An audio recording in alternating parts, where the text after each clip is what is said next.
সেটা ধ্বংস হবে, একটা মাদ্রাসা মসজিদ আছে সেটাও ধ্বংস হবে।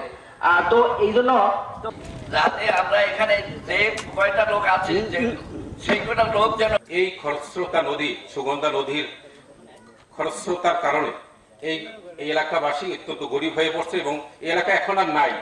অল্প একটু এখানে অল্প কত 200 থেকে 250 ফুট দূরত্বে আছে এই উত্তমাবাদ গ্রামটা, আর তা সবই বিলীন হয়ে গেছে এই নদীতে। যাতে আমরা আজকে উত্তমাবাদ বাঁচাতে পারি। উত্তমাবাদের প্রাইমারি স্কুল আছে, মসজিদ আছে, মাদ্রাসা আছে, মন্দির।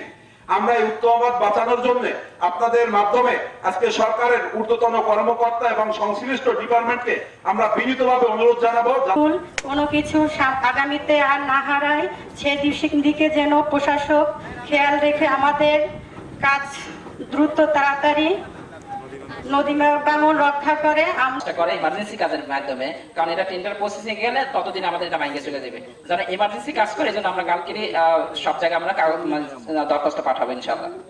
বান্ডেল থাকলে প্রতি সেনমানিতে টাকা বাঁচবে। বিকাশ সেনমানি বান্ডেল কিনে জিতুন প্রতি লেনদেনে।